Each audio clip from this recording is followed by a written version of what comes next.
Salut, dans cette vidéo, je vais te présenter les bourses du Crédit Agricole et comment ça marche. Alors, c'est relativement simple comme procédé. Tout d'abord, dans le cas où tu seras décidé et intéressé par le marché des actions et d'autres supports financiers pour pouvoir diversifier ton patrimoine en plaçant ton argent en bourse, il y aura quelques recommandations à effectuer avant de te lancer pour pouvoir réduire un maximum les cas de perte ou bien les inconvénients possibles.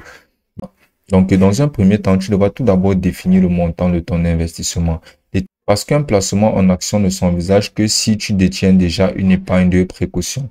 Et deuxièmement, parce qu'un minimum est requis pour diversifier ton investissement et amortir les frais de transaction, tels que les frais de courtage et les droits de garde que se réserve la plateforme de Crédit Agricole.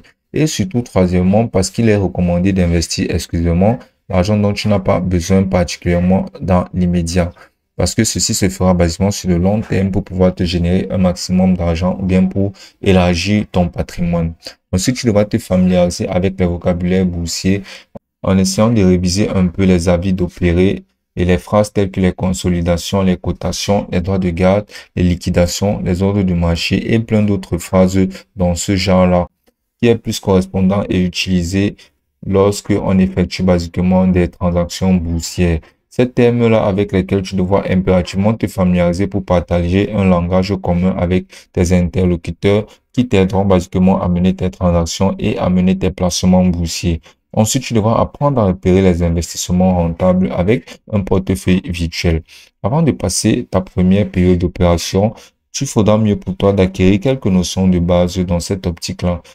Ainsi, tu pourras plus sereinement placer des investissements en bourse. Donc, tu auras à exercer sur des portefeuilles virtuels que tu créeras via une liste que ta banque te fournira.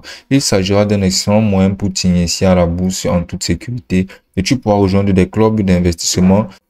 Et il y en a beaucoup, donc une liste de clubs te sera proposée par le site de la Fédération des clubs d'investissement que tu pourras visiter. Ensuite, tu auras juste à sélectionner l'enveloppe d'investissement dans laquelle tu voudras placer tes titres, puis à choisir un mode de gestion qui te ressemble pour bien placer ton argent.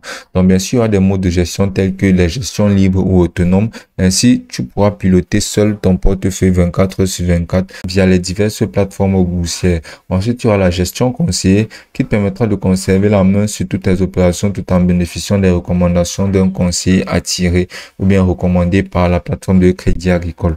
Et là, il y aura aussi la gestion sous mandat qui te permettra de pouvoir confier la gestion de ton portefeuille à une équipe de professionnels en respectant certains termes et conditions exclusives. Ensuite, tu pourras investir progressivement et régulièrement en bourse et tu pourras surtout investir avec prudence une fois que tu te seras imprégné d'absolument tous les détails sur comment ça marche et sur comment effectivement gagner de l'argent et diversifier ton portefeuille à travers la bourse Crédit Agricole. Et ce sera aussi simple que ça.